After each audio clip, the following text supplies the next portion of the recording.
Hello, I am Lindsay Lohan. Hello! I am Lindsay Lohan! My name is Cinnamon Roll, and I'm building a bus into a full-time home. We're getting into September. Dancing in September. As I was saying, September is upon us, and I'm in a bit of a pickle. This video marks the point where you, as the viewer, is all caught up with where I'm at on the build. Which means that after this video, I won't have enough footage to put up full-length YouTube videos every week. So here's what I'm thinking.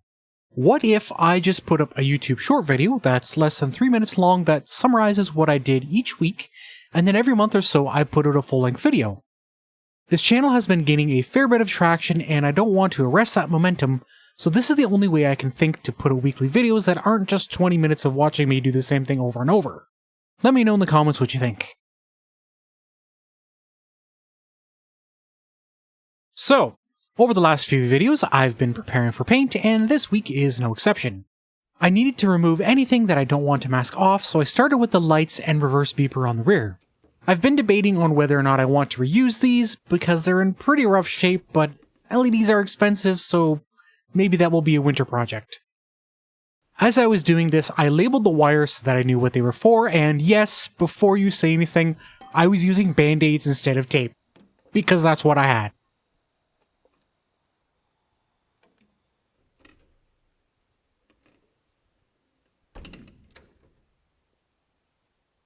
I then used clear packing tape to cover the holes to stop the rain from getting in. The next thing I needed to do was remove this fresh air intake for the heater. That particular heater no longer exists, and so this was just a wide open hole for bugs and spiders to get into. I started this off by doing it properly with a ratchet and socket and a screwdriver, but I quickly got frustrated and just started ripping and tearing. Have I mentioned that I hate Phillips screws?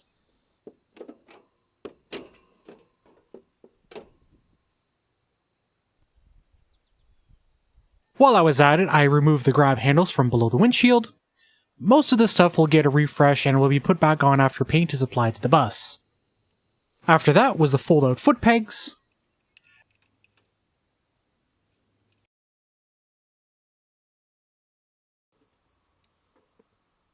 And while I was down there, I removed the mud flaps.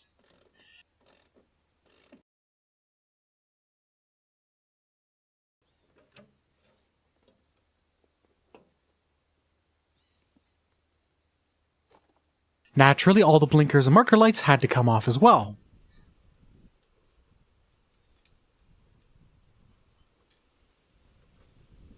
There was this weird plastic chunk that I don't remember what it was for, but it's not being used for anything now, so it had to come off.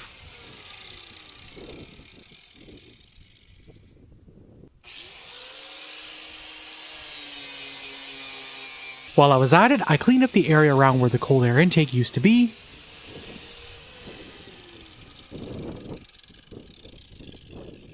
I then grabbed the sander and smoothed out the areas that I ground down. Some spots in this area had paint chipped off at some point and they were starting to rust, so I cleaned them up with the wire wheel and then smoothed them out with the sander.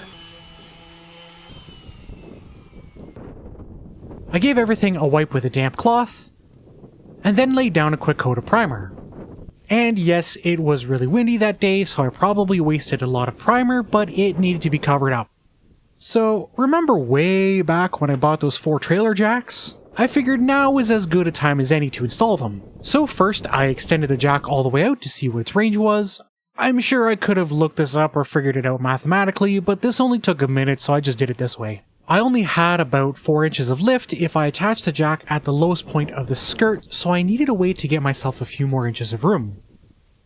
Once I figured out where I wanted the jack to go, I went and grabbed some of my favorite material ever, bed frame. I took many measurements and figured out what piece I wanted to use. I cut it to size, and began welding the jack receiver to the bed frame.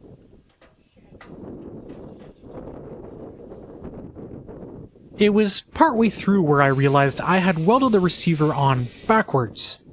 Yep, don't know how I managed that, but luckily I caught it early enough that I could just cut it off and weld it on the right way.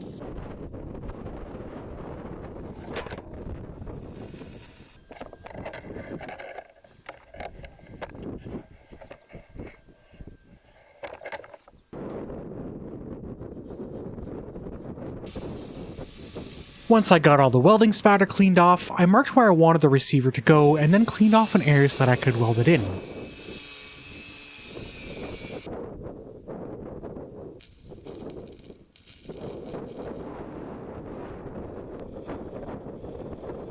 I used the wire rail to clean the slag and spatter off the welds, and then gave the jack a test fit. I'm happy to report that the jack works as I'd hoped. Now, it won't be able to completely lift the bus off the ground, but it will be good enough for leveling it. Once I was sure that everything works as it should, I grabbed the sander and prepped for primer.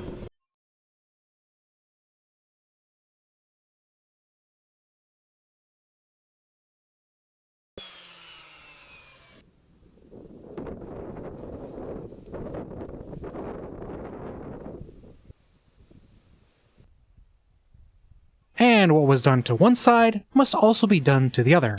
The other side was much easier because the skirt was lower, so I didn't have to extend it.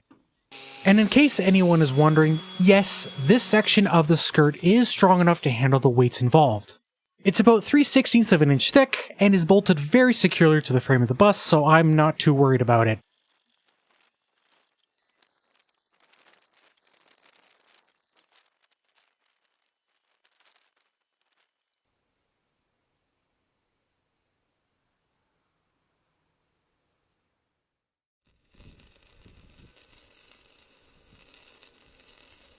My next job was to cover that giant gaping hole left from when I took off the fresh air intake for the heater, but first I needed to fill the hole left from when I removed that little plastic piece earlier. So I welded it closed, and then ground it down smooth, after which I sanded and primed it. That out of the way, I began taking measurements to figure out what size piece of metal I would need to cover this hole. I had one of the window cutouts that was pretty close to the right size, I just needed to trim it a little. So I grabbed my jigsaw and did just that.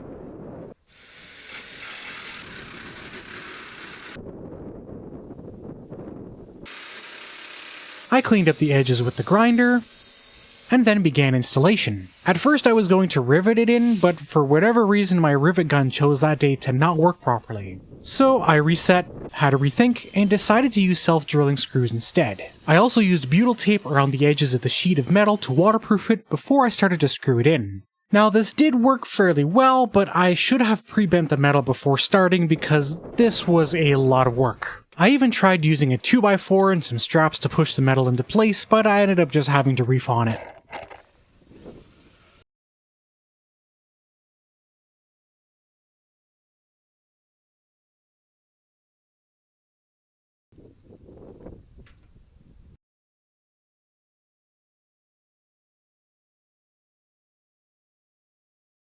Now, there's a lot of bodywork to do on this bus, and I did most of the passenger side in a previous video, so now it was time to work on the driver's side. I won't go into too much detail about what I did here because you guys have seen me do it before.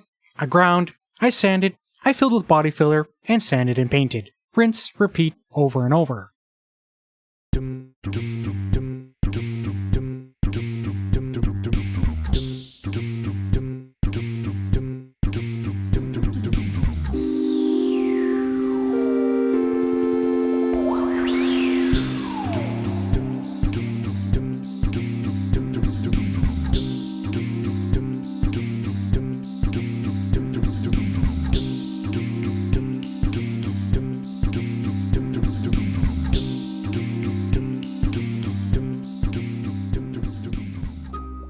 So, when I first started on fixing the rust around these wheel wells, I removed the rub rails from around them. It was time to reinstall them, but the problem is that a good chunk of the original rub rails were pretty badly rusted, so I needed to find a solution. Originally, the rails ran right over top of the wheel wells, but I no longer had enough material to do that, so I instead opted to cut the rails down to stop in front of and behind the wells. So I started with some measurements,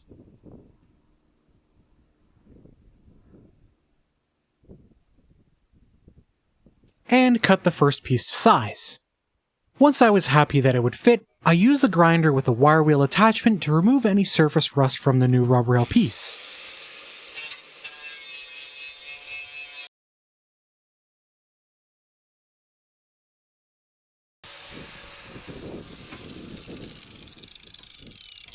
After that, I sanded it down to make it all nice and smooth.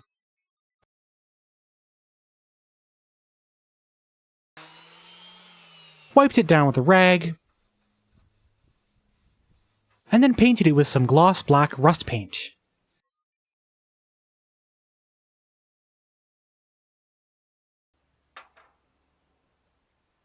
Rinse and repeat for the next piece.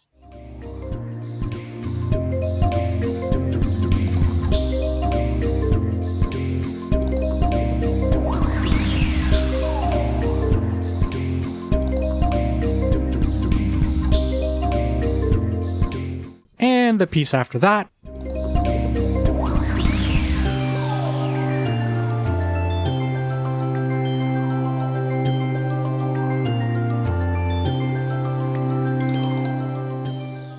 The last piece was a bit different.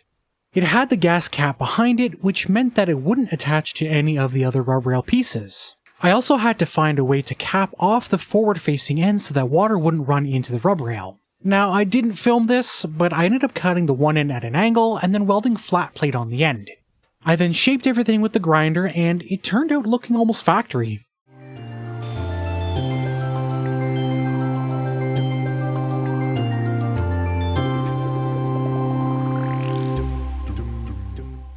Now that all the pieces were ready to go, it was time to install them.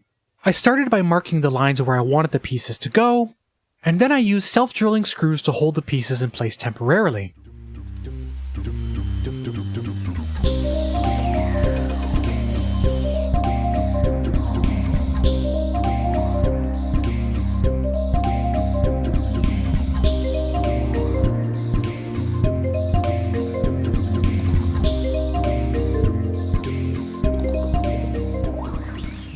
I then drilled out all the holes, and now that my rivet gun decided to work again, I riveted all the pieces into place.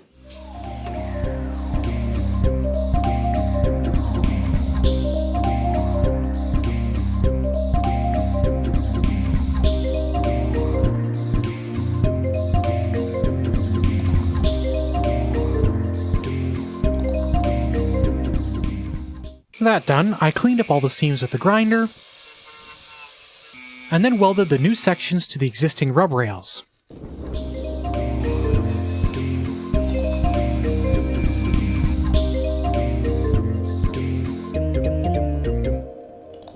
Once I was satisfied with the welds, I came back with the grinder and cleaned up the welds so that they're not as noticeable. And then I grabbed some more rust paint and painted everything to match. And of course, what I did to one side, I also had to do to the other.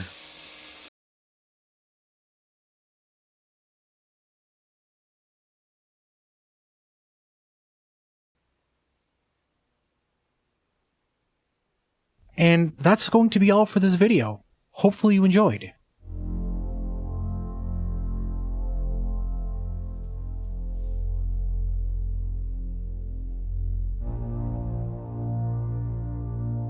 Have a wonderful day, and I'll see you next time.